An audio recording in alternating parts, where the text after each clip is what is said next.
Então vamos lá. Bom, na aula passada, gente, a gente estava falando sobre limite e derivadas de funções vetoriais. Então você aprendeu como calcular limite e como calcular derivada, que na verdade é mais simples do que a gente imaginava. Porque limite e derivada de funções vetoriais é a mesma coisa, não é a mesma coisa, mas é praticamente o mesmo caminho do cálculo 1, né? Só que agora você vai calcular limite para mais de uma função, ou derivada você vai derivar mais de uma função, ou seja, você vai derivar cada coordenada. Só que pelo menos uma coisa que a gente aprendeu, que foi novidade, assim, mais novidade ainda, é que se você tem aqui, ó, se você tem uma curva plana, ou espacial, tanto faz, e ela está parametrizada, ou seja, existe uma função vetorial que te dá essa curva aqui, ou seja, que desenha essa curva para você, e você derivar essa função vetorial, o que você está achando é o vetor tangente. Ou seja, digamos que bem aqui, nesse ponto, esse aqui é para o ponto T0, digamos assim.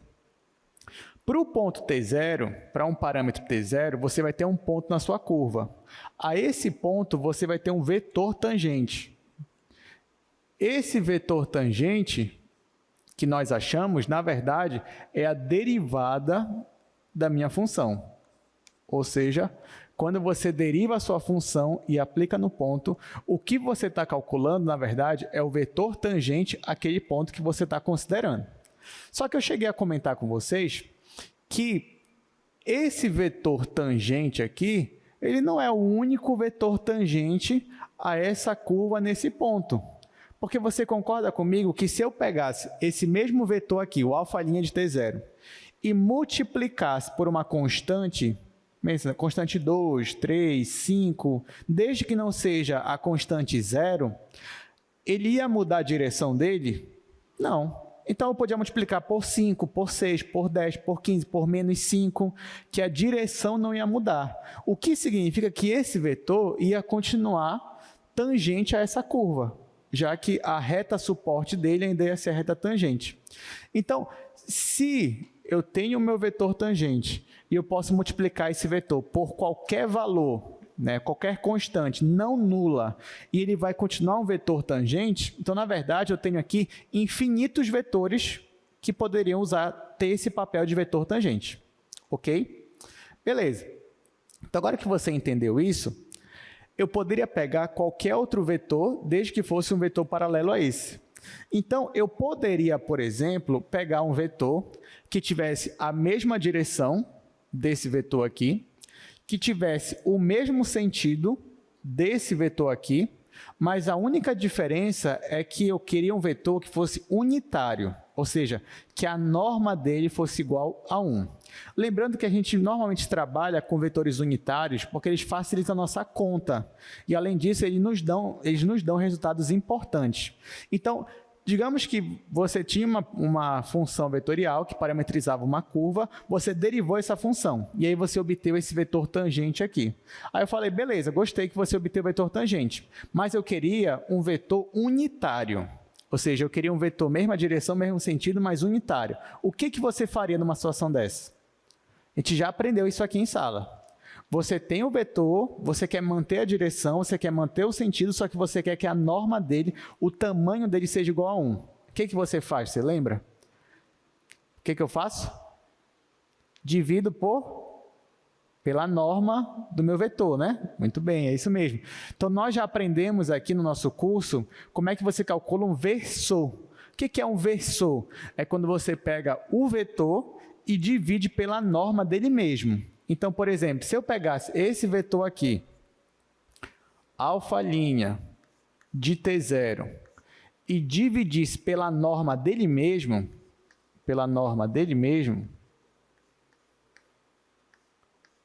isso aqui ainda é um vetor, que tem a mesma direção, o mesmo sentido, só que ele é unitário.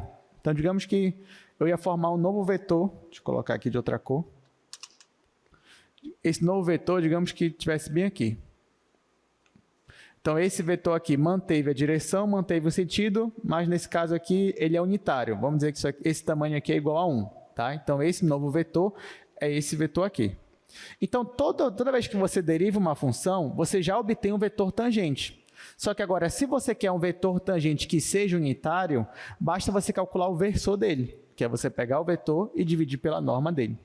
Então, toda vez que eu pedir para você assim, olha, calcule para mim o vetor tangente, o que você vai fazer? Você vai pegar a função vetorial e derivar. Acabou. Só isso. Então, quer achar o vetor tangente, deriva a sua função e aplica no ponto lá que eu pedi para você. Agora, se eu te pedir, encontre para mim o vetor tangente unitário.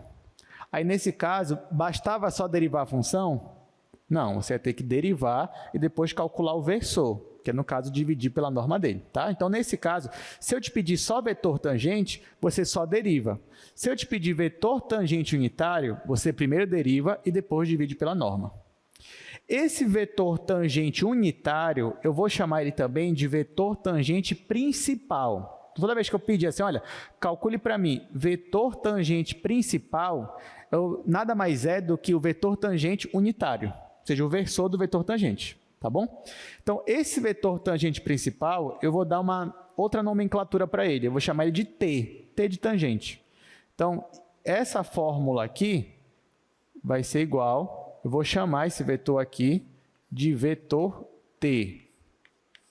Então, isso daqui é o meu vetor tangente principal, ou vetor tangente unitário. Então, já sabe, se na prova cair, calcule o vetor tangente unitário, eu estou falando disso daqui, ok?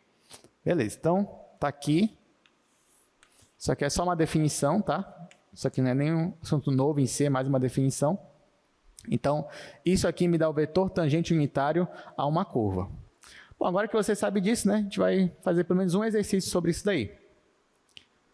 Então, eu trouxe aqui, aqui é só uma definiçãozinha, né? Então, denotaremos por T, vai aparecer aqui no slide para vocês, denotaremos por T o versor do vetor tangente, isto é, isso daqui. Então, exemplo, né?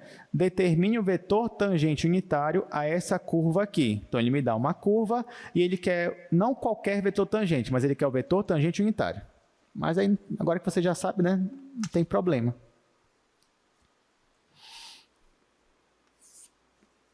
Porque nesse caso aí, você tem αt igual a cosseno t, seno t e t. Vamos lá. Ele me deu essa função vetorial, ele só pede para eu calcular o vetor tangente unitário. Então, antes de mais nada, e aqui eu vou calcular o vetor tangente. A primeira coisa que eu vou fazer é calcular o vetor tangente. Como é que eu faço isso? Derivando a minha função vetorial. Então, primeiro passo, eu calculo o vetor tangente. O que eu faço? Derivo aqui. Essa é a minha função vetorial. Derivado do cosseno, menos seno. Então, aqui vai ficar menos seno. Derivado do seno qual é? Cosseno. Derivado do t é 1. Isso daqui já é um vetor tangente, sim ou não? Sim, já é um vetor tangente. Mas eu não quero qualquer vetor tangente. Eu quero o vetor tangente unitário. Então, para eu calcular o vetor tangente unitário, agora eu vou calcular a norma dessa derivada aqui. Como é que você calcula a norma? Isso você já sabe fazer, né? Como é que calcula a norma? Você calcula raiz quadrada da primeira coordenada ao quadrado menos seno ao quadrado vai ficar positivo, seno ao quadrado. Aqui vai ficar seno ao quadrado mais cosseno ao quadrado mais 1 ao quadrado, que é 1, né? Então, a norma desse vetor aqui é isso daqui. Só que nesse caso, quem é seno ao quadrado mais cosseno ao quadrado? O mesmo ângulo. Isso aqui é igual a quanto? A 1. Então, isso daqui é 1. Então, ficou muito fácil, porque vai ficar raiz quadrada de 1 mais 1. Raiz quadrada de 2. Então, a norma desse meu vetor aqui é raiz de 2. Nesse caso, a norma deu uma constante. Vou até comentar sobre isso daqui a pouco, mas guarda essa informação por enquanto. Então, calculei o meu vetor tangente, ou seja, derivei a minha função, me deu isso daqui. Calculei a norma dele, me deu isso daqui. O que está faltando agora? Está faltando eu pegar esse vetor aqui e dividir pela norma dele. Ou seja, pegar cada coordenada e dividir pela raiz de 2. Ou então, já deixar a raiz de 2 do lado de fora, né? Desse jeito aqui, ó.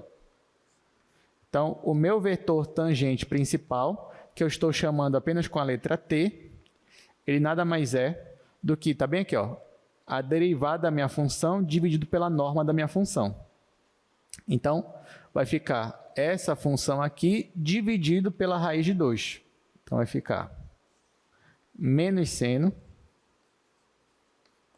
cosseno e 1, tudo isso daqui dividido pela norma que é raiz de 2. Nesse caso, não tem problema você deixar assim já.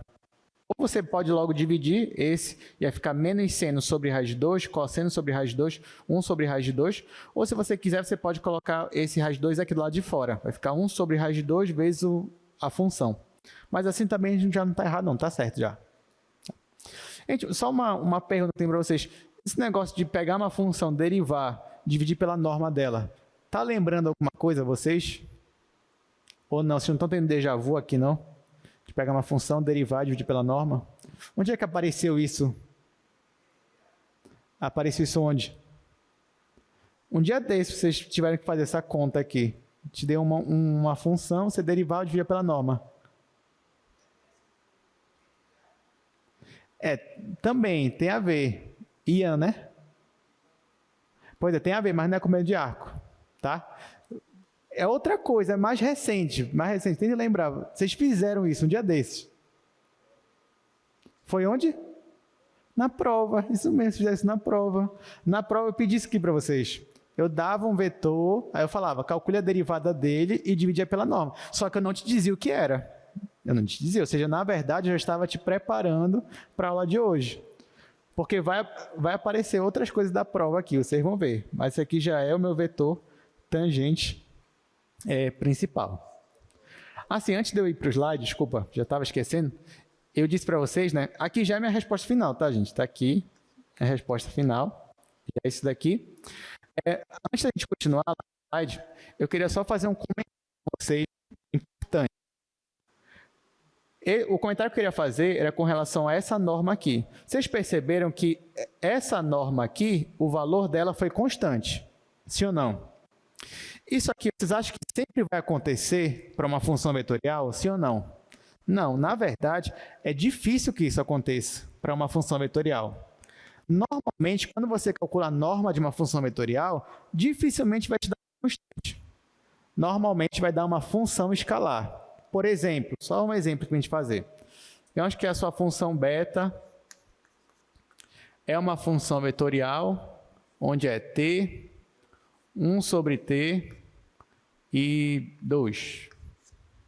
Aí eu peço para você, olha, calcula a norma dessa minha função aqui. O que você ia fazer? Você ia calcular a fórmula pela fórmula da norma, né? Que ficaria raiz quadrada de t ao quadrado mais isso aqui ao quadrado, que ficaria 1 sobre t quadrado, mais 2 ao quadrado, que é 4. Calculei a norma. Isso aqui deu uma constante? Não. Então, essa norma aqui, ó, ela está variando conforme o parâmetro t. Ah, só não dá para simplificar isso com esse? Não. Não dá. Você deixa assim mesmo como está. Então, ó, nesse caso aqui, eu calculei a norma e ela não me deu um valor constante. Mas não tem problema. Na maioria das vezes, não vai te dar valor constante mesmo. Mas, quando der um valor constante, isso vai nos ajudar. Porque toda vez que a norma for um valor constante, então ela guarda com ela uma propriedade importante, que é isso que eu quero comentar com vocês agora. Então, ó, você já percebeu que nem sempre a norma de uma função vai dar um valor constante. Mas quando isso acontece, eu tenho essa propriedade aqui. Vou colocar isso aqui como proposição. Proposição. Se você tem uma função vetorial, aí é que eu vou supor que a função ela é contínua, ela é derivável. E a hipótese principal, se você tem uma função vetorial cuja norma é uma constante, estou colocando constante k, então isso significa que essa mesma função é perpendicular a sua derivada. Tá? Que essa função é perpendicular à sua derivada. Em aulas passadas, às vezes, o nosso objetivo era procurar encontrar um vetor que fosse perpendicular ao outro, que fosse ortogonal ao outro, não era isso? Pois é, só que essa proposição aqui me diz que se eu tenho uma função vetorial cuja norma é constante e eu quero encontrar uma outra função vetorial que é perpendicular a ela, sempre basta eu derivar aquela função. Então, note que isso aqui é de grande ajuda para a gente. Porque, por exemplo, se eu tenho uma função vetorial agora, pense nessa função vetorial aqui, ó. É t, 2t ao cubo, elevado a t. Se já era difícil você obter um vetor, difícil não, mas que se já não era fácil, eu te dar um vetor e você me dá um outro vetor perpendicular, imagina se eu pedisse para você, olha, acha uma outra função vetorial que sempre vai ser perpendicular a essa daqui. Imagina um trabalho que você ia dar. Muito difícil, muito difícil. Só que essa proposição nos ajuda, porque ela diz que se de algum modo, se a norma da minha função ela for constante, então essa função é sempre perpendicular à sua função derivada. Isso aqui é uma proposição, isso aqui não é trivial. Eu vou provar isso aqui rapidamente. Então, vou fazer aqui uma pequena demonstração. Essa aqui nem é a demonstração principal de hoje. Então, vamos lá, olha só. Nós já aprendemos, também em aulas passadas, que se você pega um vetor αt e faz o produto escalar com ele mesmo, o que dá isso aqui, gente? Quando você faz um vetor escalar com ele mesmo, isso é igual ao quê? Em termos de norma. Vocês lembram? É a norma do vetor ao quadrado. Então, alfa escalar com ele mesmo vai dar a norma de alfa ao quadrado. Só que nesse caso aqui, por hipótese, a norma de alfa é constante, é k. Então, a norma ao quadrado vai ficar k ao quadrado. Então, o produto escalar de alfa com ele mesmo é igual a k ao quadrado. O que eu vou fazer agora? Eu vou derivar os dois lados em relação a t, ao parâmetro t. Nesse caso, vai ficar assim, ó, derivada de t. Aqui, primeiro, eu vou derivar o lado esquerdo, que é esse produto interno aqui. Só que eu também vou derivar o lado direito, que é a minha constante, né? K ao quadrado. Pronto. Quando eu derivar K, qual é a derivada da constante? 0. Então, isso aqui vai zerar. Aí eu vou ficar só com isso aqui. Só que a derivada de um produto escalar, eu tenho uma propriedade para isso. Vai ficar a derivada do primeiro escalar com o segundo, mais o primeiro escalar com a derivada do segundo. Que é como se fosse uma regra do produto, né? Do cálculo 1. Então, eu vou fazer isso aqui. Então, aqui vai ficar derivada do primeiro. Então, vai ficar α't escalar com αt mais αt escalar com α' de t. Isso igual a 0. Já que o outro lado deu 0. Aí aqui eu tenho a propriedade comutativa, né? Porque isso daqui é a mesma coisa que isso daqui. Então, vai ficar duas vezes isso daqui.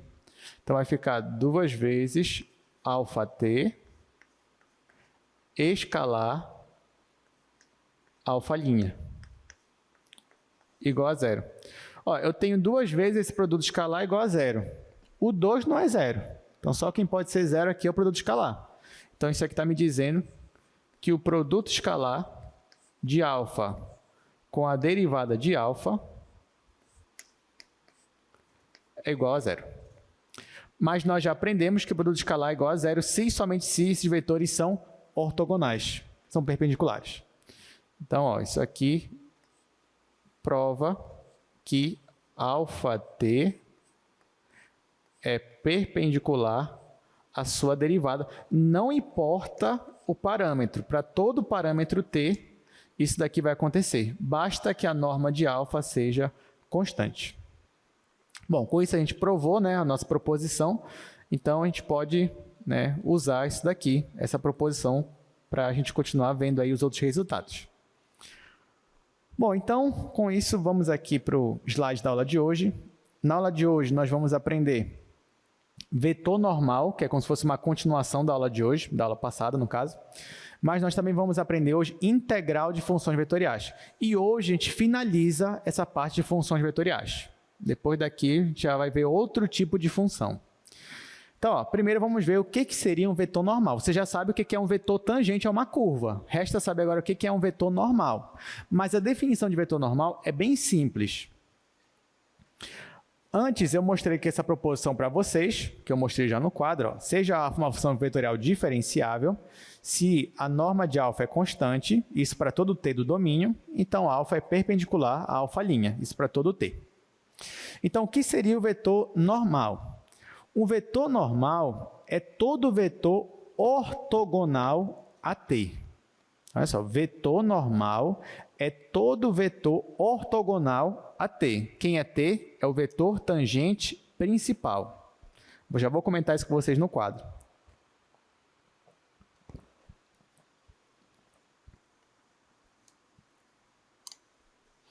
Vem aqui, ó, deixa eu fazer aqui no terceiro quadro mesmo.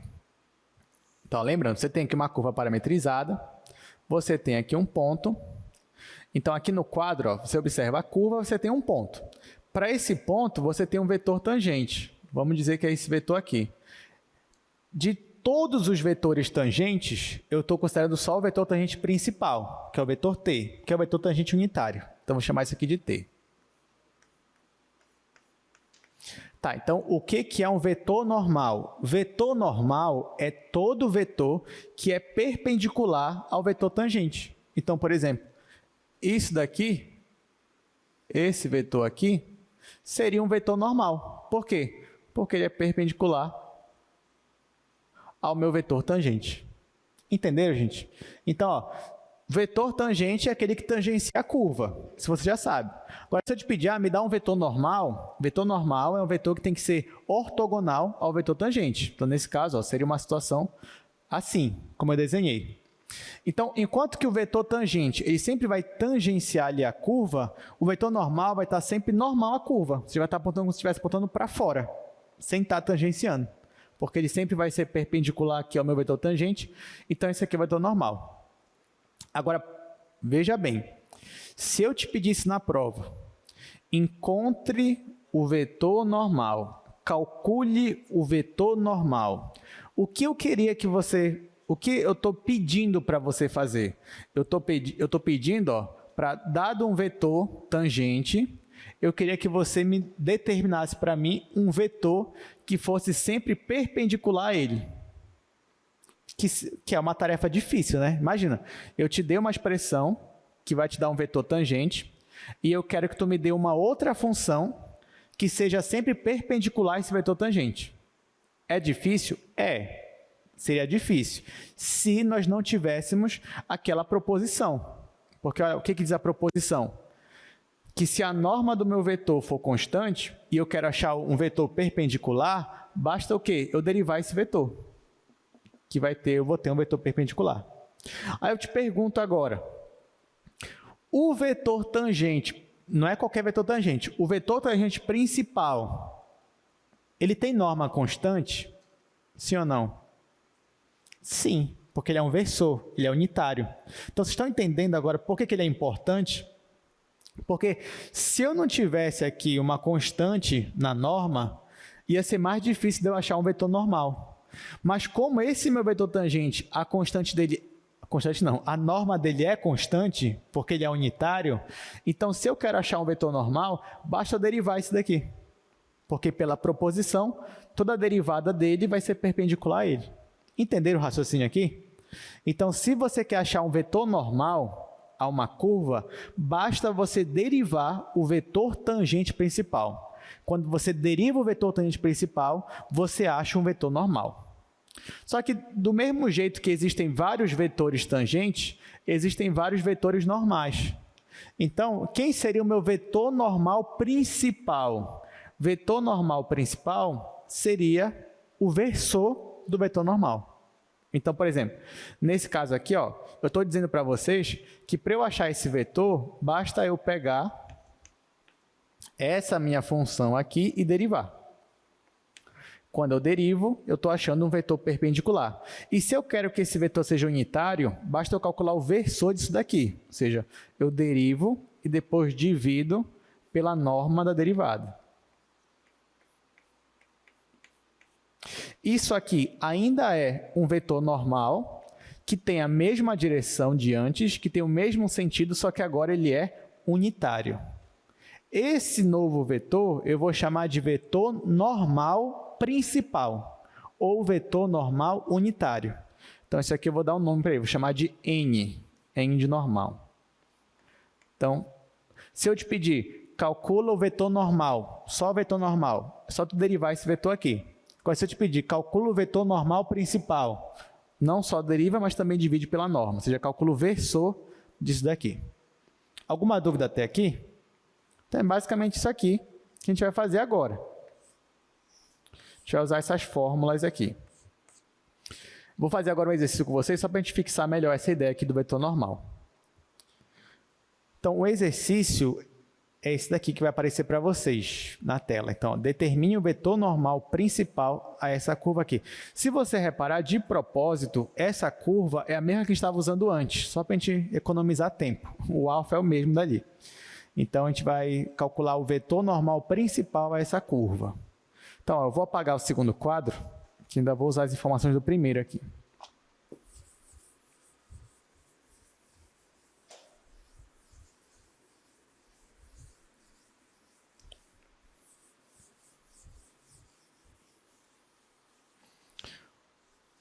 Tá, só revisando, aqui no primeiro quadro, eu tenho, ó, a minha função vetorial alfa é essa função bem aqui, cosseno t, seno t e t.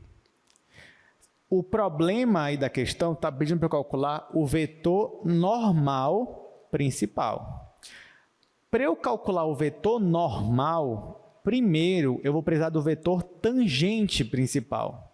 Então, note que numa questão dessa, em que é solicitado para você o vetor normal, ela não é difícil, ela é fácil, só que ela dá um pouco de trabalho, porque você vai ter que derivar uma vez, dividir pela norma, derivar de novo, dividir pela norma, então você vai ter um trabalhinho. Por exemplo, nessa daqui, ó, se eu quero o vetor normal a essa curva, eu vou primeiro calcular o vetor tangente. Como é que eu calculo o vetor tangente? Eu já calculei aqui, ó, eu derivei a curva uma vez, deu essa curva aqui. Isso aqui já me dá o vetor tangente, só que eu quero o vetor tangente principal. Então, eu calculo a norma disso daqui, tá aqui, e aí no final eu pego essa função aqui e divido pela norma dela, que me dá esse vetor bem aqui.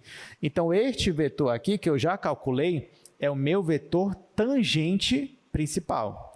E agora eu vou calcular o vetor normal principal. Então, venho aqui, para o vetor normal,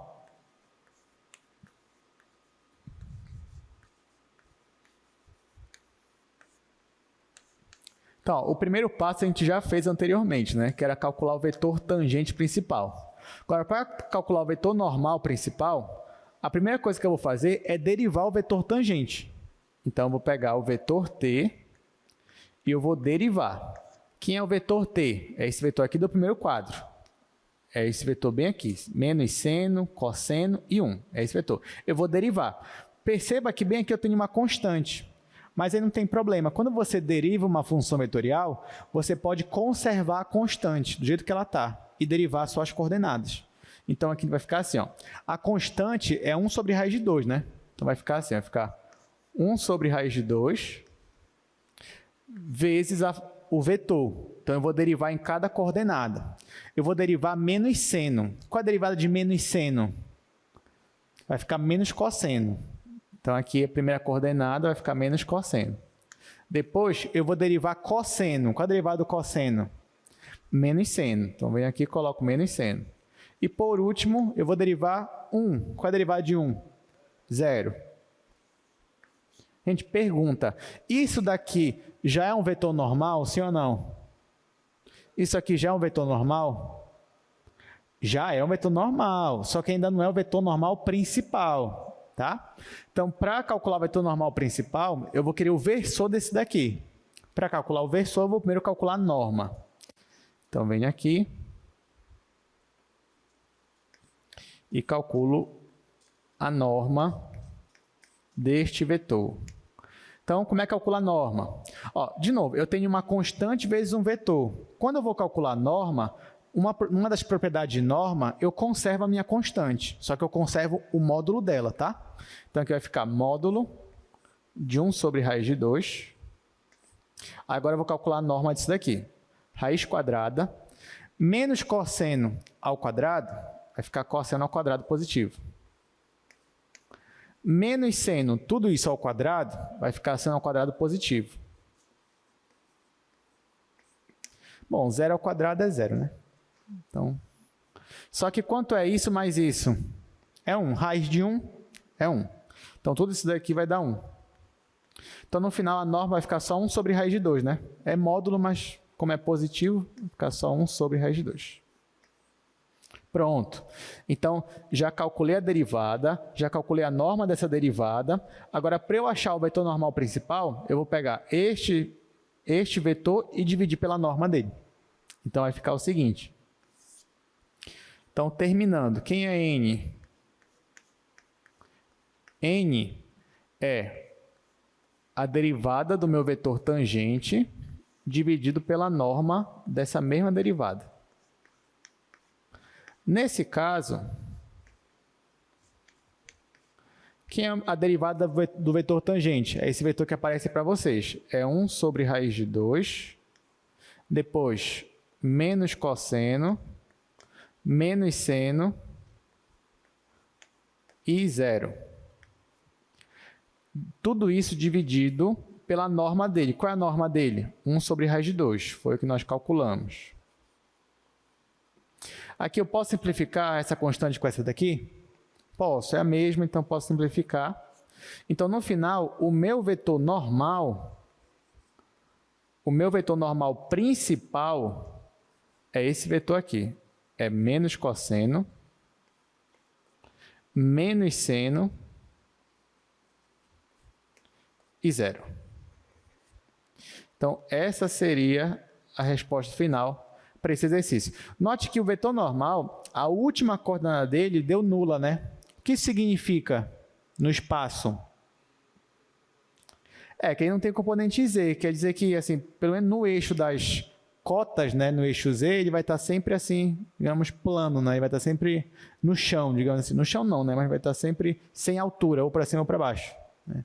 Então, nesse sentido, ele vai ser sempre paralelo ao plano xy. É isso que eu quero dizer. Bom, para a gente visualizar melhor o que está acontecendo aqui, eu trouxe um desenho, né? Um desenho dessa mesma curva que a gente está trabalhando, com os vetores tangente e normal. Então, vou passar aqui para o GeoGebra, só para eu mostrar aqui para vocês. Ó. Aqui no GeoGebra vai aparecer uma curva. Ó, essa curva que está de preto é a nossa curva aí do problema, que é a curva cosseno, seno e t. Então, ela te dá aqui, ó, essa espiral aqui, subindo, né? Aqui embaixo, ó, você tem um ponto da curva. Esse vetor vermelho é o meu vetor tangente principal. Já esse meu vetor azul bem aqui, ó, é o vetor normal principal. Esses dois vetores, o comprimento deles é 1. Pode reparar, olha o vetor azul aqui, ele começa em 1 e termina em 0. Então, o tamanho dele é 1. Os dois são unitários. E mesmo que eu ande na curva, conforme eu vou andando na curva, esses vetores, eles vão mantendo sempre a ortogonalidade entre eles. Eles são sempre perpendiculares aqui entre si, ó. Então, mesmo que você caminhe pela curva, esses vetores, por mais que eles mudem de direção, mas entre si, eles são sempre perpendiculares. Ó, vou até animar aqui.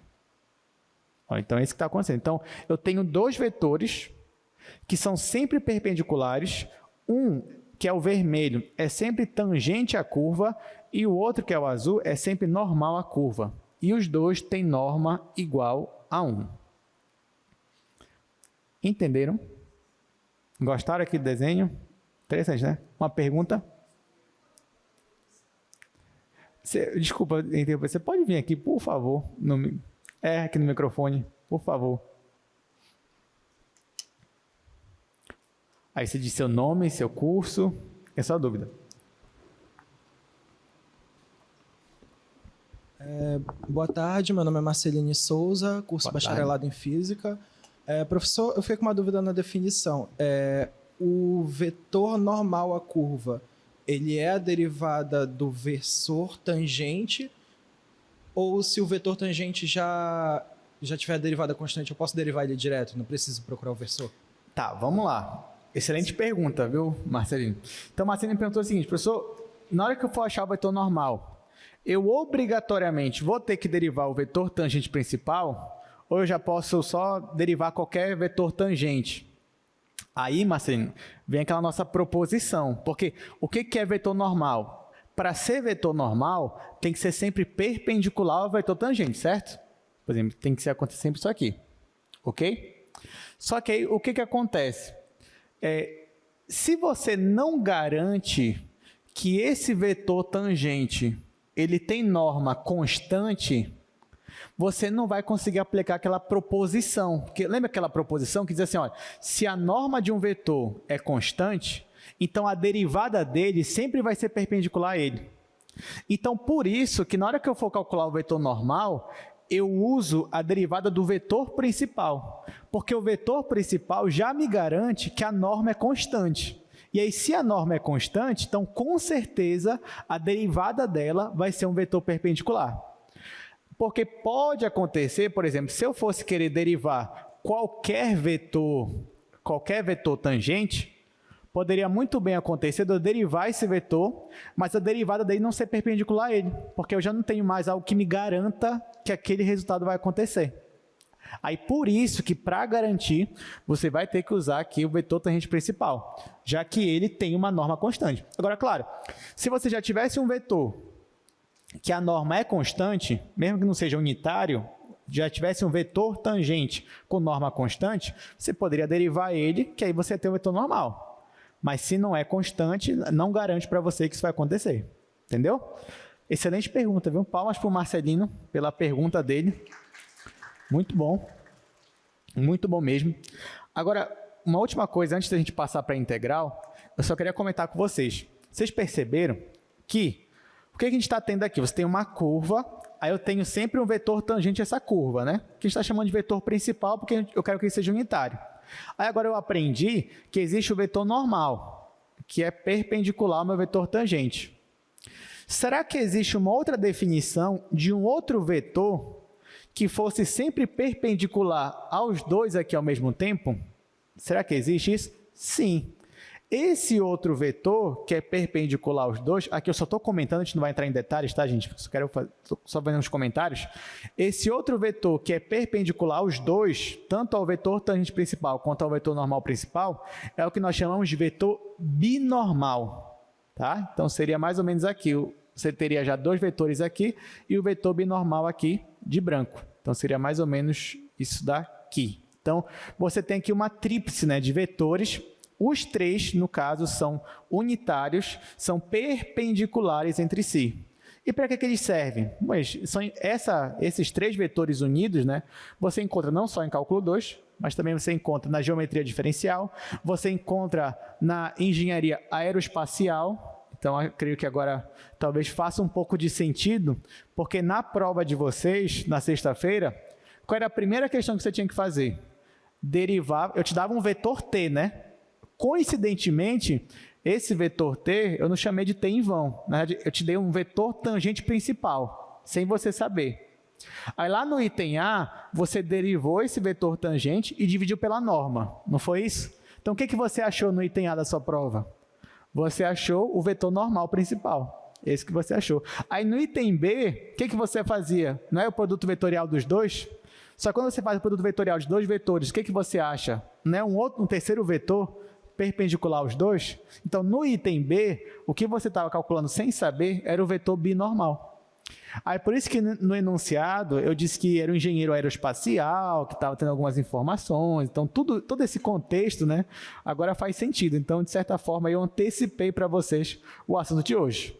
claro que você percebeu que você não precisava do assunto de hoje para fazer a sua prova, porque a sua prova em si, por mais que você não tivesse essas definições, mas era derivar, dividir pela norma, coisa que vocês já sabiam, e no outro calcular o produto vetorial de vetores, que vocês já sabiam também. Mas eu achei interessante, né? Pelo menos agora vocês, creio, né, que não vão mais esquecer, né? Depois dessa, agora que a gente antecipou aí o assunto. Pois bem, então agora sim, vamos para a nossa integral. Então vamos voltar aqui para o slide. Então, como é que a gente vai fazer integral de funções vetoriais? Bom, eu creio que você já imagina o que vai acontecer aqui, né? Se o limite, ele é calcular limite de todas as coordenadas, se a derivada é derivar todas as coordenadas, a integral vai ser você integrar em cada coordenada. Então, é isso mesmo, né? Então, aqui a gente nem vai demonstrar, na verdade. Então, ó, se αt é uma função vetorial, então em cada coordenada você tem uma função, ela é integrável no intervalo AB fechado. Então, a integral dessa função vetorial, na verdade, é você calcular a integral de cada coordenada. O que faz sentido, né? Porque integral é um limite, é o limite da soma de Riemann quando n vai para infinito. E calcular limite é calcular em cada coordenada. Então, já era de se esperar que calcular integrais de funções vetoriais seria calcular integrais de cada coordenada. Basicamente isso. Claro que aqui também vai valer o nosso teorema fundamental do cálculo, que diz que se beta é uma primitiva de alfa, o que é uma primitiva? Quer dizer que se você deriva beta, você volta para alfa. Tá? Então, uma primitiva é você achar uma função que, derivando ela, você vai para aquela função lá. Então, se beta é uma primitiva de alfa, então integrar alfa de A até B seria você aplicar a primitiva em B menos a primitiva aplicada em A. Isso aqui é o teorema fundamental, como você já conhece mesmo, né? Por que esse nome, teorema fundamental? Porque o teorema fundamental do cálculo é o que relaciona os conceitos de derivada com os conceitos de integral de maneira forte, de maneira direta. Porque se você não tivesse o teorema fundamental do cálculo, calcular integral ia ser mais complicado. Você sempre ia ter que calcular integral usando limite, limites infinitos. E você ia ter que calcular somatórios, ia ser uma coisa bem mais difícil, bem mais complicada, bem mais trabalhosa. E com o teorema fundamental, não. Se você conhece quem é a primitiva daquela função aqui do integrando, basta você aplicar esses valores aqui na primitiva da sua função. Mas isso aqui é coisa que vocês já sabem também, né? Então, vamos lá. Se eu disser assim, ó, se eu chegar com essa notação sem os intervalos de integração, então estou dizendo que isso aqui é uma integral indefinida, ou seja, eu quero que você calcule só a primitiva daquela função. Exemplo, se eu falar assim, olha, calcule a primitiva dessa função vetorial aqui. O que significa? Que você vai ter que calcular a primitiva de cada coordenada. Então, por exemplo, qual é a primitiva do cosseno? É o seno, né? Porque a derivada do seno é cosseno. Só que não é só seno, né? É seno mais K1, porque isso aqui é uma família de primitivas. Toda vez que você deriva seno mais qualquer constante, você volta para o cosseno.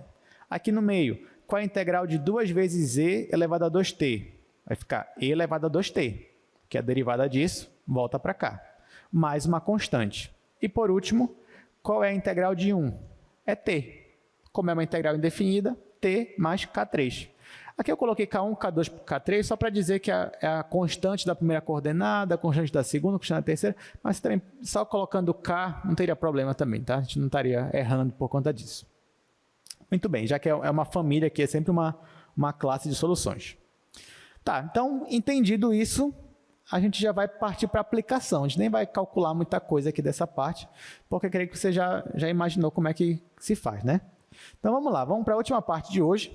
A gente ainda tem 50 minutos, e essa parte aqui é a parte mais interessante da aula de hoje, tá? Então, preste muita atenção, porque a gente vai fazer uma demonstração e depois resolver um exercício. Então, nós vamos falar agora de comprimento de arco. Comprimento de arco é uma aplicação do que a gente está vendo até aqui. Agora que você sabe trabalhar com funções vetoriais, a pergunta é, se você tem aqui, ó, por exemplo, uma curva, essa curva é que está de azul.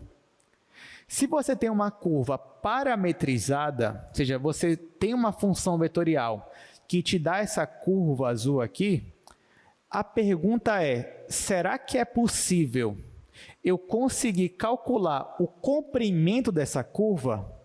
Essa que é a pergunta. É isso que a gente vai tentar fazer agora.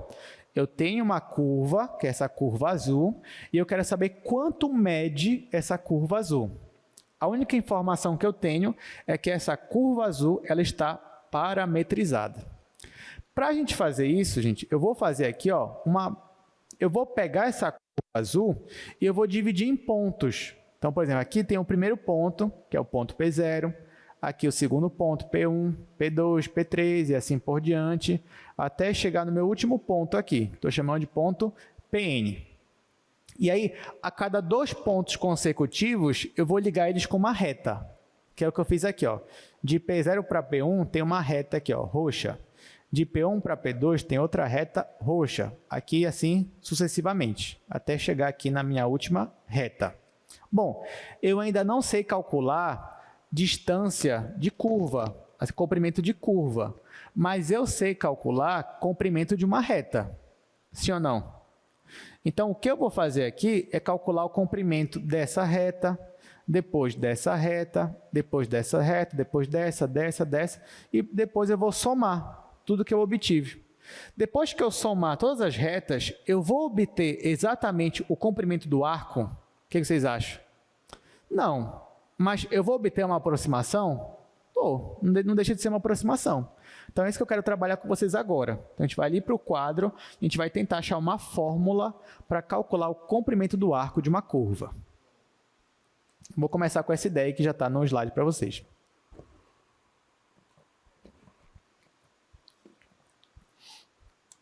Então, vamos lá. Preste atenção aqui na demonstração, que ela é bem interessante.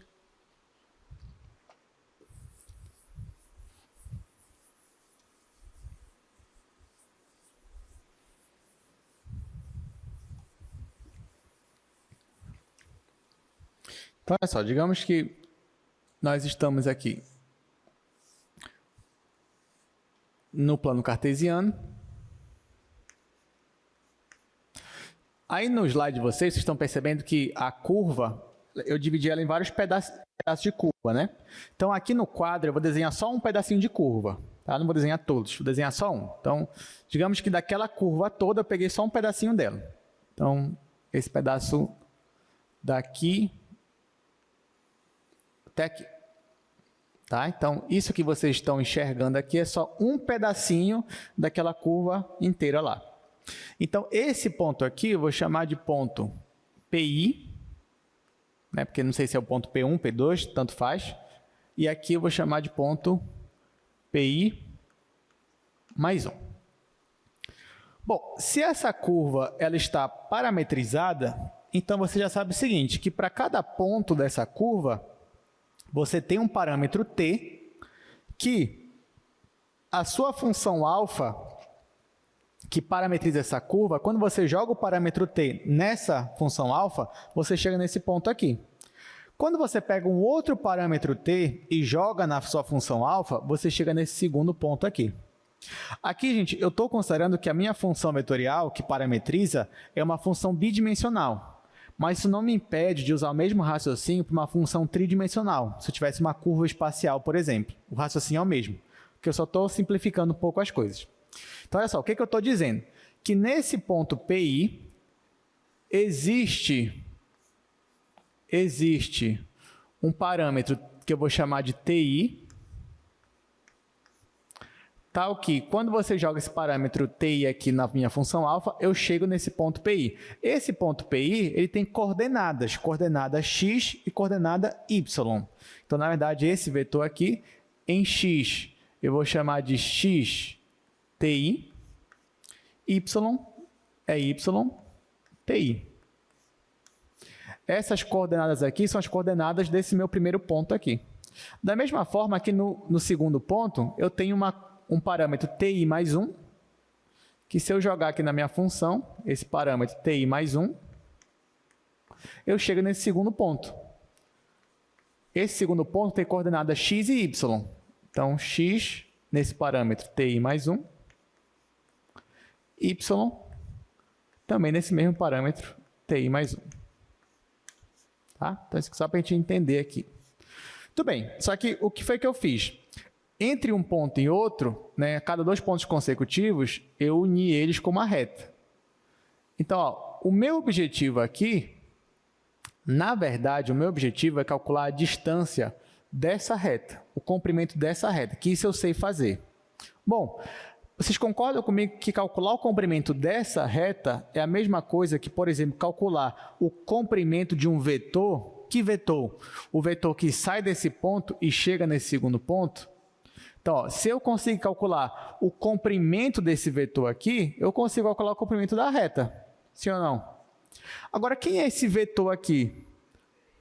Muito bem, é o vetor diferença. Porque se aqui em PI eu tenho esse vetor alfa de TI, e aqui em PI mais 1 eu tenho esse vetor alfa de TI mais 1, então se eu quero um vetor que sai de PI e chega em PI mais 1, eu estou considerando o vetor diferença. Ou seja, esse vetor aqui nada mais é do que o vetor alfa de TI mais 1. Aqui eu vou apagar que não vai dar espaço. Vou escrever aqui horizontal mesmo. Esse vetor aqui é o vetor alfa de TI mais 1 menos o vetor alfa de TI. Então, esse vetor aqui nada mais é do que o meu vetor diferença. Diferença de quem? Diferença entre esses 2 vetores aqui. Pois bem, então eu quero calcular o comprimento dessa linhazinha aqui. Vou chamar isso aqui de LI. Para eu calcular o comprimento dessa linhazinha aqui, LI, eu já estou mostrando para vocês que isso aqui é a mesma coisa que a norma de um vetor que sai de PI e vai para PI mais 1. Sai de PI e vai para PI mais 1. Só que esse vetor que sai de PI e vai para PI mais 1, vocês mesmos já me disseram que é o vetor diferença. Então, na verdade, isso daqui vai ser a norma desse vetor diferença, ou seja, do vetor alfa de TI mais 1 menos o vetor alfa de TI. E agora? Agora eu vou ter que calcular essa diferença aqui primeiro. Como é que calcula essa diferença? Basta eu pegar a coordenada em x desse, subtrair da coordenada x desse. Depois eu pego a coordenada y desse daqui e subtrair da coordenada y desse daqui. Então, isso aqui vai ficar igual a norma. Aí aqui em x vai ficar isso menos isso, ou seja, x TI mais 1 menos xTI. Isso em x, né? Em y vai ficar y TI mais 1 menos y TI. Bem, está ficando legal, né? Mas dá para melhorar um pouquinho aqui. Bom, para não ficar uma coisa muito carregada, eu vou chamar esse pessoal aqui de ΔX, né? Já que é uma diferença de 2 funções aqui da função x em parâmetros diferentes. Então, isso aqui eu vou chamar de ΔX. Então, isso aqui eu vou chamar de ΔX.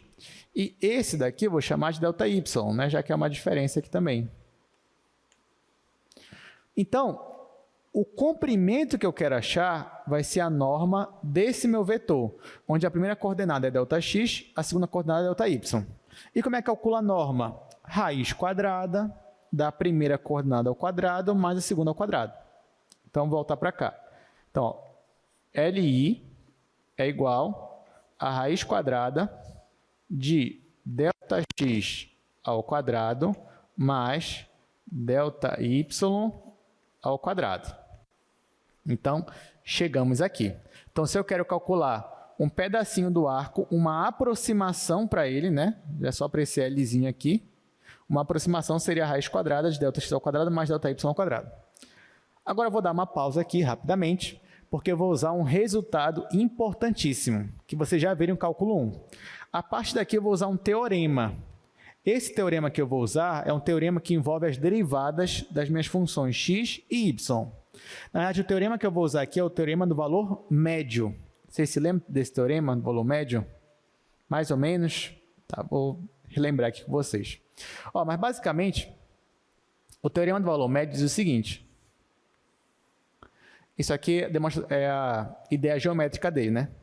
Que se você tem uma função aqui, pensa numa função assim, por exemplo. Aí eu escolho 2 pontos da minha função, esse e esse. a minha função ela é derivável. Tá? Ela é derivável. Então, se eu escolho 2 pontos de uma função, eu consigo traçar aqui uma reta secante, que a gente chama, né? Só que eu consigo mostrar que para esse intervalo, que vai de A até B, se a minha função é contínua, se ela é derivável, então, com certeza, vai ter um ponto daqui, nesse intervalo, onde a minha reta tangente vai ser paralela à minha reta secante. Isso chega a ser intuitivo, né, quando você aprende lá no cálculo 1, porque conforme você escolhe 2 pontos aqui, conforme você vai caminhando aqui pela função, conforme as retas tangentes, você percebe que uma hora, de fato, essa reta tangente vai ser paralela à reta secante. Isso se a sua função satisfizer, né, as condições. Mas isso é o que diz o teorema do valor médio, pelo menos a noção geométrica. E o que diz o teorema mesmo, explicitamente? Ele diz que se uma função é contínua no intervalo AB fechado, se ela é derivável no intervalo AB aberto, então existe, colocar assim, TVM, teorema do valor médio.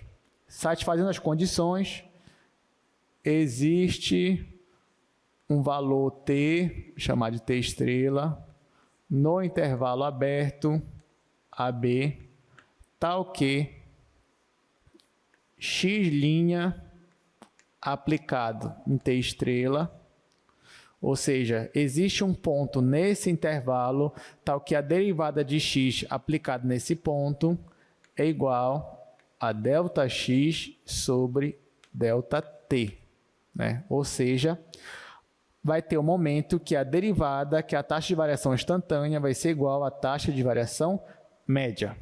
Por que eu estou revendo isso aqui com vocês? Porque eu vou usar o teorema do valor médio na nossa demonstração. Porque tanto x quanto y, eles não são funções que dependem de t. Essas funções aqui, por mais que eu não disse, mas eu estou considerando que a minha curva ela é suave, que significa que as minhas funções elas são diferenciáveis, elas são todas as condições que eu quero. Então, eu consigo aplicar o teorema do valor médio para x e depois eu consigo aplicar para y, que é o que eu vou fazer bem aqui. Ó. Eu vou aplicar aqui e vou aplicar aqui. Se você reparar, bem aqui, ó, dessa igualdade, eu não tenho ΔX bem aqui aparecendo, que é o mesmo que aparece lá. Se eu isolo o ΔX aqui, fica como? ΔX igual a derivada vezes ΔT. Não é isso? Então, se eu aplico o teorema do valor médio, esse meu ΔX bem aqui vai ficar a derivada de x vezes ΔT. Tudo isso ao quadrado. Então, é isso que eu vou fazer agora. Então, é isso que eu vou fazer.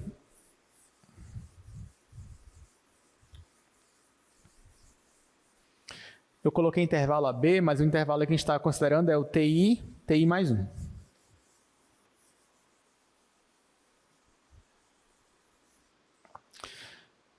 Então, vamos lá. Pelo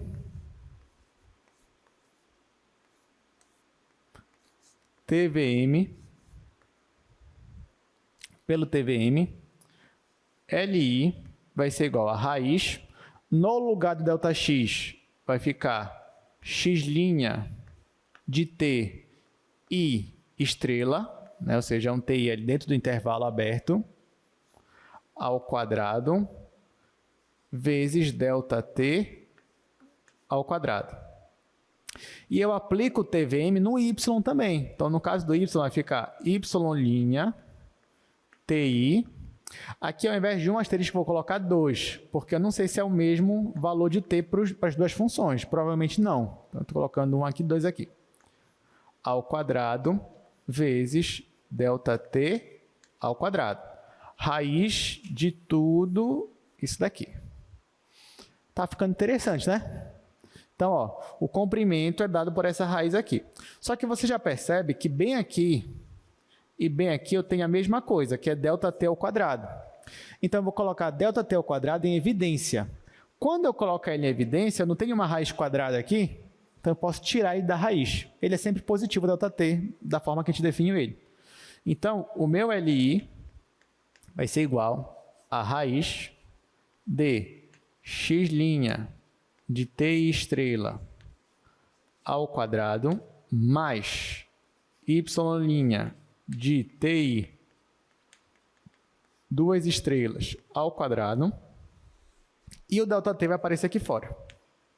Então, essa aqui é a expressão para eu calcular aproximadamente um pedacinho de arco.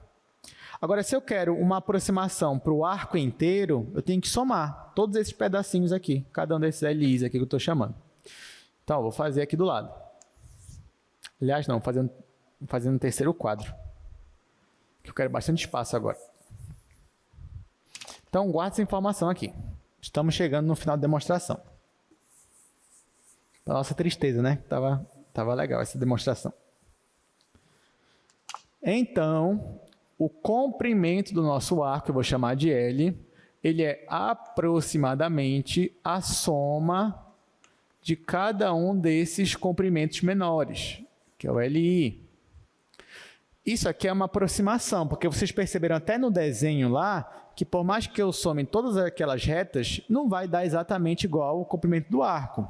Porém, vamos voltar aqui no desenho, ver se você concorda comigo. Você já sabe que não vai dar aproximado, mas quanto maior for o número de pontos que eu colocar aqui, mais próximo essas retas vão ficar da minha curva. Sim ou não?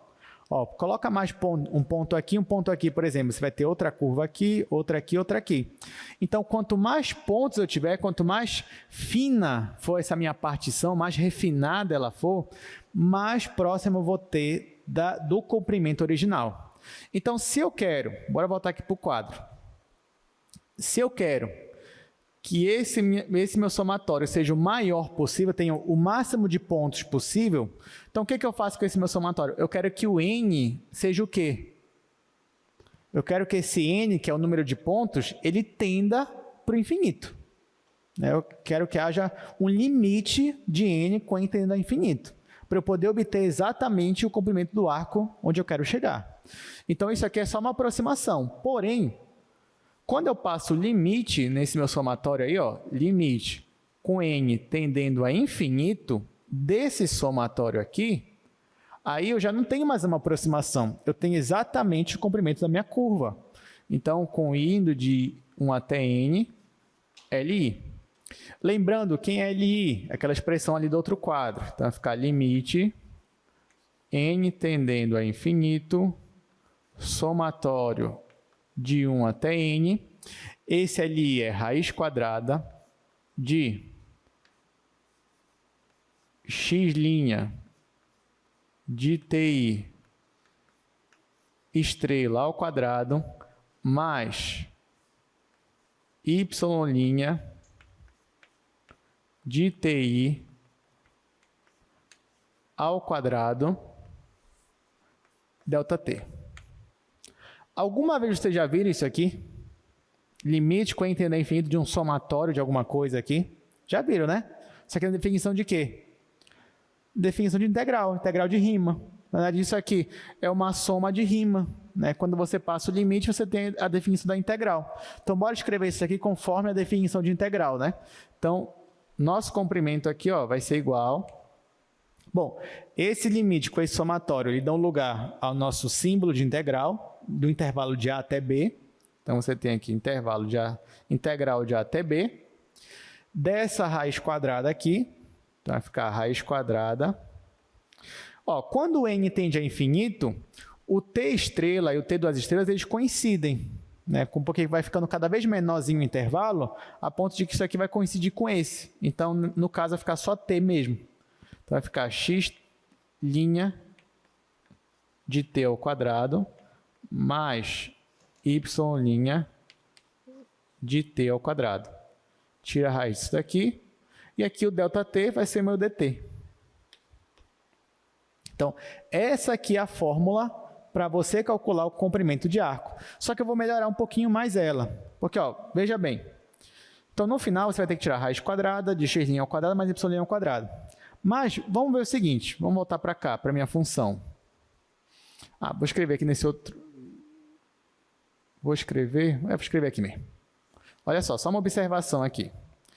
Você já sabe que a nossa função que parametriza essa curva é a função αt, que ela tem duas coordenadas. Ela tem a coordenada x e a coordenada y. Se eu derivasse essa função aqui, ó, se eu calculasse a derivada dela, isso seria equivalente ao derivar em cada coordenada. Então, aqui ficaria x' e aqui ficaria y'. Se eu te pedisse para calcular a norma dessa derivada aqui, o que você faria? Como é que calcula a norma? Né? Raiz quadrada da primeira componente ao quadrado mais a segunda ao quadrado. O que nós temos aqui, ó, na integral, no integrando, no terceiro quadro? Você tem aqui, ó, raiz quadrada de x' ao quadrado mais y' ao quadrado. Então, tudo isso daqui, gente, é o quê? Toda essa raiz aqui é o quê? É a norma da função derivada. É a norma da função derivada. Então, tudo isso daqui a gente vai substituir pela norma da função derivada. Então, isso aqui vai ser igual a integral de a até b da norma da derivada da sua função vetorial. Ou seja, se você quer achar o comprimento de um arco, você vai ter que pegar a sua função vetorial, derivar, depois você vai calcular a norma dela e, por último, você vai jogar na integral. Aí isso aqui vai te dar o comprimento do arco para aquela curva naquele intervalo que você está considerando. Entenderam? Então, ó, se na prova o professor esquecia a fórmula, não tem problema. Você já sabe demonstrar, né? Começa dali, ó, você vai, chegou aqui, pronto. Ah, é muito grande isso aí, eu vou decorar. Tá, tudo bem. Nesse caso, como é grande, você pode até decorar, mas desde que você lembre, né, o que tem por trás de tudo isso daí, né? Todos esses passos aqui que a gente deu, tá bom? Pois bem, então vamos aqui para o slide. Vamos só resumir o que a gente já fez aqui, né? Então, aqui nós temos a proposição. Então, seja αt uma parametrização suave de uma curva plana. Então, o comprimento da curva entre os pontos αA e αB. Claro, estou assumindo que a curva é percorrida apenas uma vez nesse intervalo. Então, ela vai ser dada por esta integral aqui. Como eu falei, aqui tudo a gente fez com curva plana, mas não nos impede de fazer isso com curva espacial. Então, a única coisa que ia mudar é que o meu alfa ia ter mais uma coordenada, que é a coordenada z. E aqui na integral ia aparecer mais z' ao quadrado. Ou seja, ia aparecer, ó, isto daqui. Então, se você quer calcular o comprimento de arco de uma curva espacial, você vai calcular esta raiz aqui, que ainda é a norma da derivada. Entenderam? Muito bem, olha, a gente tem meia hora, a gente vai ficar essa meia hora resolvendo um único exercício, que eu vou mostrar para vocês agora. Que é esse daqui, ó, exercício 2. Calcule o comprimento de arco desta curva aqui. O exercício número 1 aqui, ó, vai ficar para casa, tá? Mas aí não é complicado. Esse 2 aqui que precisa de mais comentários. Então, a gente vai fazer ele e o exercício 1 vai ficar para casa. Isso aqui é a última coisa que a gente vai fazer hoje. Depois, a gente encerra a nossa aula, tá bom? Então, pegue seu caderno e vamos tentar fazer aqui juntos o exercício 2.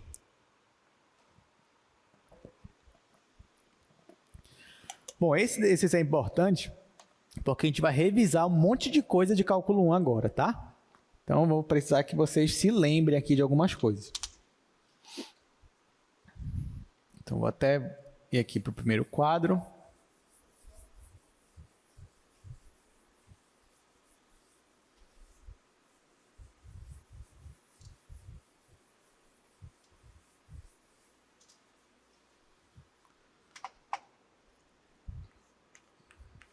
Vou só colocar as informações aqui. Eu tenho αt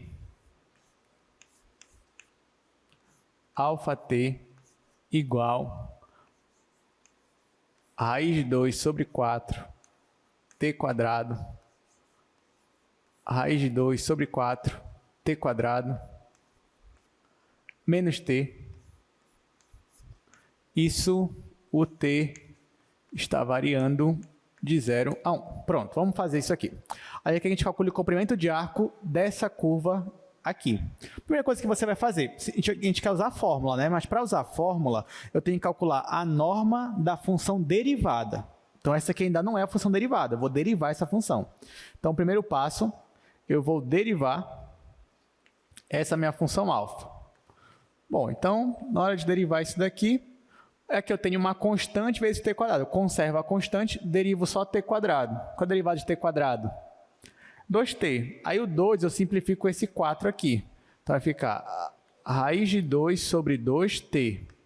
Aqui é a mesma coisa, né? Então vai ficar de novo raiz de 2 sobre 2t. E aqui por último vai ficar menos 1, né? Derivada de menos t vai ficar menos 1. Então essa é a minha função derivada. Agora eu vou calcular a norma dessa função aqui. Então eu venho aqui e calculo a norma da minha função derivada, que vai ser igual a raiz quadrada, esse daqui é ao quadrado. Então, vai ficar raiz de 2 ao quadrado é 2. 2 ao quadrado é 4. Então, vai ficar 2 quartos de t quadrado. Mais, de novo, 2 quartos de t quadrado. Mais, menos 1 ao quadrado é 1. Vou colocar aqui mais 1. Então, vai ser essa norma aqui. Só que dá para melhorar, gente, porque 2 quartos é 1 sobre 2. Aqui também é 1 sobre 2. Então, quanto é? Meio mais meio é 1. Então, isso aqui é só t quadrado, esses dois aqui. Então, vai ficar raiz de t quadrado mais 1. Tá? Então, a norma da minha função é essa raiz aqui. Aí você pensa, beleza, então agora eu só tenho que jogar na fórmula. O que diz a fórmula? Que o comprimento de arco é integral de A até B. Quem é A, quem é B? Tá aqui, ele já me deu. Ele diz que T vai de 0 a 1. Então, o A e o B. Vai ser a integral dessa norma aqui, que é essa função. Então, tem que calcular agora essa integral. Então, o comprimento do meu arco vai ser a integral de 0 até 1, dessa minha norma aqui, ou seja, dessa função aqui. Então, vou ter aqui a função t quadrado mais 1 dt. Só isso, professor? Só isso. Né? Essa é a fórmula, só apliquei ali a fórmula dessa integral. Então, agora a gente vai resolver essa integral. Aí, digamos que você estava na sua prova, chegou naquela integral ali. Você fala, que bom, né? Que deu uma integral fácil dessa daqui. Então, agora aí você vai tentar fazer essa integral fácil. Aí você olha para cá, você fala, a primitiva disso daqui, aí você vai pensar, e fala assim, não lembro. Porque realmente não é uma primitiva direta, né? Aí você vai falar, bom, então eu vou usar alguma técnica de integração. Vou usar substituição. Vou chamar isso aqui de U. Tudo isso aqui de U. Vai dar certo? Não, porque eu não tenho T do lado de fora. Então, não é aquela substituição clássica que vocês estão acostumados. Vou usar a integração por partes. Vai dar certo? Não, também. Então, o que eu vou usar para resolver essa integral que parecia ser tão simples, mas que eu não tenho uma técnica de integração? Eu tenho. Aqui, gente, eu vou usar para essa integral a técnica chamada integração por substituição trigonométrica. Vocês aprenderam isso semestre passado? Tá, ok. Alguns não lembram, alguns não aprenderam, mas a gente vai rever isso rapidamente agora, porque eu vou precisar que vocês saibam esse assunto para a prova de vocês, tá bom? Então, eu vou resolver por substituição trigonométrica. Vou escrever bem aqui. Bom, para eu resolver por substituição trigonométrica, o princípio por trás é aquelas identidades trigonométricas que você já sabe. Então, por exemplo, qual é aquela identidade fundamental trigonométrica que você conhece? Essa daqui, né? Você tem seno ao quadrado mais cosseno ao quadrado é igual a 1. Sim ou não? Sim, né? Aí, isso aqui, ok, você já conhece ela. Se eu dividir todo mundo pelo cosseno ao quadrado, eu consigo uma outra identidade. Então, venho aqui, eu vou dividir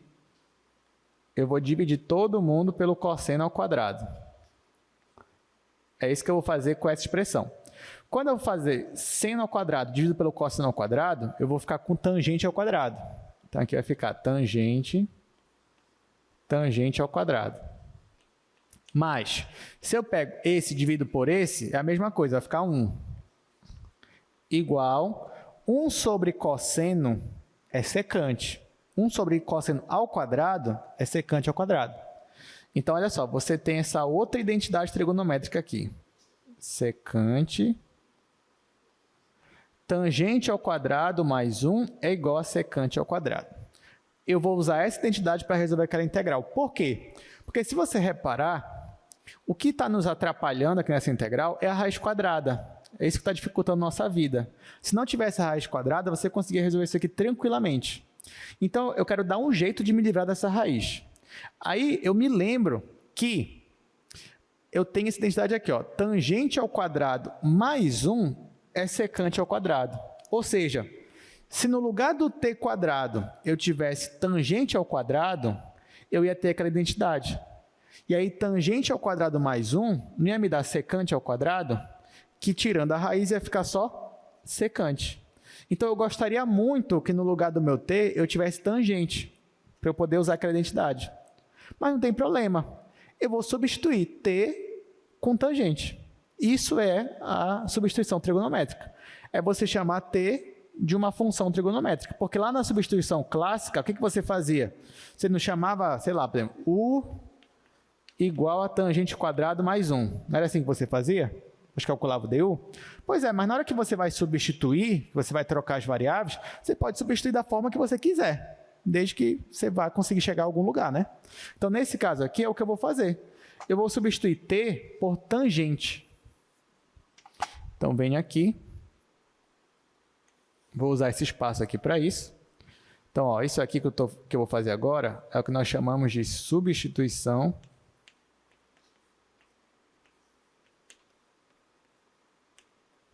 trigonométrica.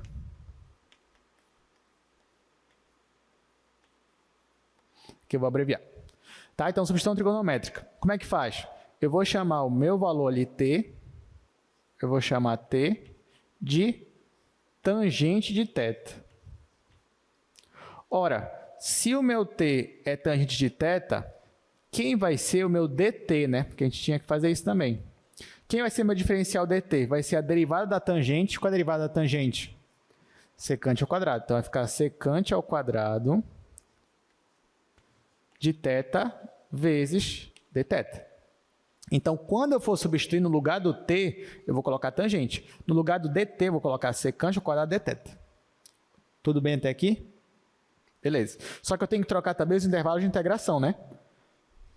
Então, é isso que a gente vai fazer agora. Então, por exemplo, quando o meu t é igual a zero, quanto é o meu ângulo?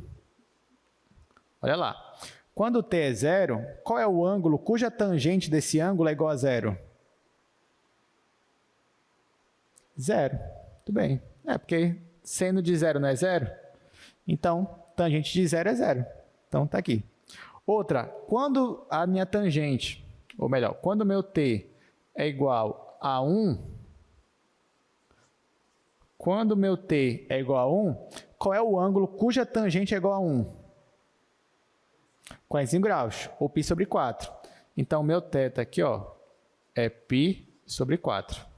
Então, agora eu vou aplicar essa substituição trigonométrica nessa minha integral bem aqui. Vou substituir todos os valores que eu achei. Aí você vai me dizer, professor, mas como é que eu ia adivinhar que eu ia ter que resolver desse jeito? Eu te digo, olha, integral, você já sabe que integral não tem fórmulas prontas, certo? Então, lembra lá do cálculo 1, toda vez que você ia resolver uma integral, ou por substituição, ou por integração por parte, não tinha já aquela questão te dizendo, olha, vai ser assim. Não, você tinha que saber. Ou seja, a prática, a experiência, a resolução de exercícios, eu lhe dando maturidade para você olhar para uma integral e dizer, ah tá, essa integral eu vou resolver desse jeito. Então, a mesma coisa aqui. Então, a gente vai ter que ir treinando. Vocês vão ter que ir treinando esse tipo de integração, de modo que agora vocês vão ver uma integral daquele tipo, vão ver, ah tá, aquilo ali é substituição trigonométrica. Então, vamos lá, vamos fazer essa substituição agora.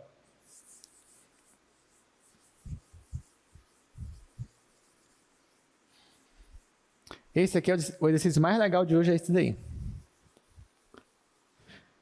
Então, ó, depois que eu substituir tudo ali, vai ficar L é igual. Bom, já não é mais de 0 a 1, agora é de 0 a π sobre 4. Aqui vai ficar em raiz quadrada de t quadrado, mas não é mais t, é tangente. Então, vai ficar tangente ao quadrado mais 1. E aqui eu tinha só dt, mas não é mais dt, é o quê? É secante ao quadrado de θ. Então, aqui fora vai ficar secante ao quadrado de θ. Então, eu transformei aquela integral nessa daqui. Eu só não gostei muito dessa integral, mas essa aqui vai dar para a gente resolver. Então, ó, como a gente estava comentando, tangente ao quadrado mais 1 é a mesma coisa que a secante ao quadrado. Tá? Então, ó, isso daqui é igual a secante ao quadrado. Então, na verdade, isso aqui é raiz da secante ao quadrado. Raiz da secante ao quadrado vai dar só secante. Na verdade, é módulo de secante, mas pelos intervalos de integração é sempre positivo. Então, vai ficar L igual a integral de 0 a π sobre 4. Aqui vai ficar secante vezes secante ao quadrado. Então, na verdade, o comprimento do arco é igual a integral de 0 a π sobre 4 secante ao cubo. Então, agora basta para você calcular a integral da secante ao cubo. E pronto, você chega no resultado. Aí eu pergunto para vocês, vocês lembram como é que calcula a integral da secante ao cubo? Sim ou não? Alguém lembra? Bom, então, tudo bem. Então, vamos resolver a integral da secante ao cubo, né? Bom, como é que faz a integral da secante ao cubo? Eu volto para cá, onde eu tenho secante vezes secante ao quadrado, e eu vou aplicar uma integração por partes. Então, uma dessas eu vou derivar, a outra eu vou integrar. Então, é isso que eu vou fazer agora. Então, vou fazer aqui. Aqui já é mais uma técnica de integração, né? Integração por parte. Então, vamos lá. Eu vou escolher um desses para derivar, outro para integrar. O que eu vou derivar vai ser a secante, só secante. Então, vou chamar ela aqui de U. U é igual a secante. Então, quem vai ser o meu du? Vai ser a derivada da secante. Qual é a derivada da secante? Qual é? Secante tangente.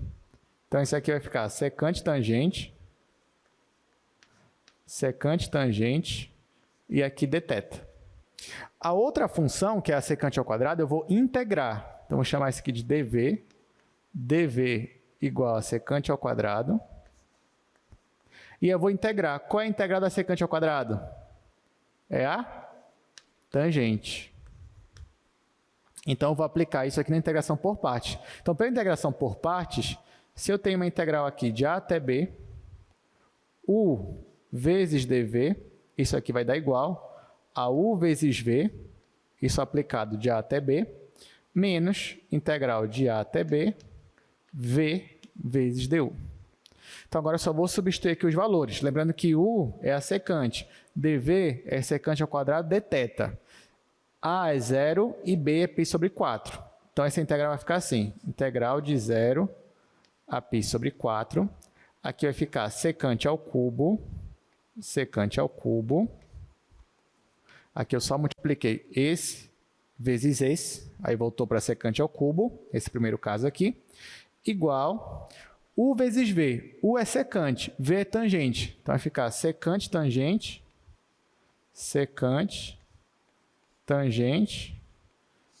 isso aplicado já no intervalo de 0 a π sobre 4. E, por último, menos integral de 0 até π sobre 4, v vezes du. O v é tangente, o du é secante tangente. Então, vai ficar tangente vezes tangente, tangente ao quadrado, vezes a secante. Então, aqui vai ficar secante, tangente ao quadrado, dθ. Esse exemplo eu só não aguento mais. Eu aplico uma integração, uma técnica, parece que fica mais complicado. Calma que está chegando ao fim. Agora a gente está quase resolvendo isso aqui. Vou para o terceiro quadro.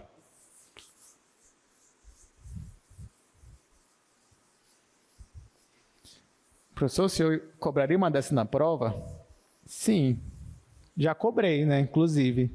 Aí você vai dizer, professor, mas é muito grande uma questão dessa. Não, porque aqui eu estou ensinando, né? Então eu estou fazendo pausadamente. Mas se você já souber fazer uma dessa, você consegue resolver em 30 minutos, né? Mas para isso você vai precisar de treino. Tá, vamos voltar aqui. Então vou continuar aqui no terceiro quadro, que eu tenho integral de 0 a π sobre 4, secante ao cubo. Tudo bem. Olha, aqui, gente, eu vou resolvendo algumas coisas com vocês. Aqui não é integral, isso aqui eu já vou aplicar de 0 a π sobre 4, tá? Que nem a fórmula aqui da integração por parte. Então, quando eu aplicar o zero aqui, quanto é que vai dar esse produto? Quanto é a tangente de zero? A tangente de zero é zero. Então, quando eu aplicar o zero aqui, isso aqui vai sumir. Então, na verdade, eu só vou aplicar o π sobre 4. Quanto é a tangente de π sobre 4? É 1. Quanto é a secante de π sobre 4? Aí você lembra do cosseno. Qual é o cosseno de π sobre 4? É raiz de 2 sobre 2. Agora você faz o inverso disso. Fica 2 sobre raiz de 2. Racionalizando, fica só raiz de 2. Então, aqui é só raiz de 2. Então, venho aqui e coloco isso aqui igual a raiz de 2. Menos integral de 0 a π sobre 4. O que eu faço com isso daqui? Ó? Porque aqui eu tenho integral da secante tangente ao quadrado. Se eu não sei fazer isso daqui, calma. Aqui eu vou substituir a tangente ao quadrado por aquela identidade nossa lá. Essa daqui, ó. Então, na verdade, eu vou isolar aqui a tangente ao quadrado. Então, tangente ao quadrado vai ficar secante ao quadrado menos 1. É isso que eu vou substituir lá.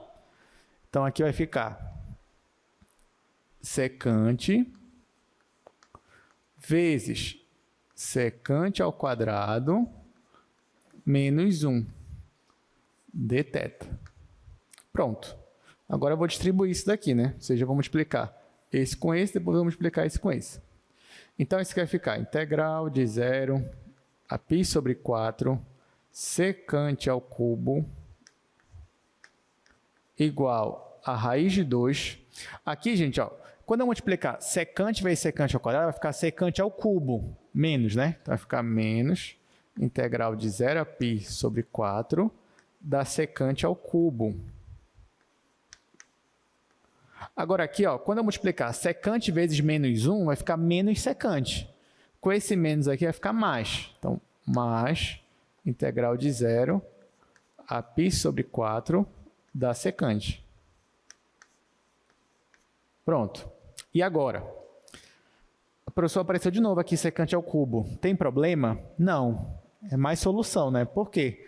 Porque eu tenho aqui a mesma coisa, desse lado e desse lado. Então, eu vou somar, como se eu estivesse, né, a grosso modo, passando essa expressão para lá, somando. Então, vai ficar 2 vezes isso daqui. Então, quando eu faço isso, vai ficar 2 vezes integral de 0 a π sobre 4 secante ao cubo igual a raiz de 2. Tá, dessa aqui eu já me livrei, né? Acabou que ela se somou com essa daqui e ficou 2. E essa daqui? Qual é a integral da secante? Vocês lembram? Não. Não é. Aqui, ó, você multiplica em cima e embaixo pela secante mais tangente. Aí depois você faz uma substituição. Eu vou lembrar que você vai ficar mais integral de 0 a π sobre 4. Aí aqui vai ficar secante. Aí eu multiplico em cima e embaixo pelo mesmo valor, né? Que eu não mudo. Vai ficar secante mais tangente dividido pela secante mais tangente. Aqui eu não vou fazer isso aqui, mas eu aconselho você a rever essa integral, porque depois que eu faço isso, eu chamo esse daqui de baixo de U. Quando eu chamo ele de U e eu calculo o diferencial dele, vai ficar exatamente o que está aqui em cima. Aí no final vai ficar a integral de 1 sobre U. Qual é a integral de 1 sobre x, por exemplo? Qual é a integral de 1 sobre x? Ln de x. Então, no caso, depois que você aplica aqui, vai ficar Ln de U. Só que o U é isso daqui. Então, no final, essa integral aqui vai dar log natural da secante mais tangente. Tá? Mas isso aqui, tudo você já viu em cálculo 1. Então, vou apagar aqui. Isso aqui foi só para relembrar o que você faz. Mas, na verdade, Essa integral aqui, o resultado dela é log natural de secante mais tangente. Então, venho aqui, vou apagar. E já dou a resposta aqui, log natural de secante mais tangente. Só que não acabou, né? Porque eu tenho que aplicar isso aqui nos intervalos, de 0 até π sobre 4. Então, vamos aplicar. Quando eu considerar o zero, tudo bem que zero é o último, eu vou considerar, mas só observe aqui que quando o θ for igual a zero, quanto é a tangente de zero? É zero. Tangente de zero é zero. Quanto é a secante de zero? É 1. Qual é o log natural de 1? É zero, né? Tudo bem. Então, quando eu coloco o zero aqui, vai zerar. Então, só me resta aqui o π sobre 4, que eu vou jogar aqui. Quando eu jogo π sobre 4, quanto é a tangente de π sobre 4? Quanto é a tangente de π sobre 4? É 1, né? Quanto é a secante de π sobre 4? A gente já viu ainda agorinha. Raiz de 2. Então, isso aqui vai ficar log natural de raiz de 2 mais 1. Só que não esqueça que no final eu vou dividir todo mundo por 2, né? Já que tem esse 2 aqui, vai passar para cá dividindo. Então, a resposta final vai ficar integral de 0 a π sobre 4 secante ao cubo igual a raiz de 2 sobre 2 mais 1 sobre 2 log natural de raiz de 2 mais 1. Bom, como eu estou falando de comprimento de arco, então no final eu vou colocar assim, unidade de comprimento, né? Que ele não disse, não pode ser metros, centímetros, não sei. Mas o importante é que nós finalmente chegamos na nossa resposta, né? Então, com isso, a gente vai se despedindo de funções vetoriais, né? A gente se despediu assim, pelo menos com isso, né? Que foi uma boa coisa. E aí, na próxima aula, quarta-feira, a gente vai ver um novo tipo, na verdade, uma nova classe de funções, que são funções de n variáveis para valores reais. E as coisas vão ficar cada vez mais interessantes. Então é isso. A gente vai terminando por aqui. A gente vai se ver novamente na quarta-feira.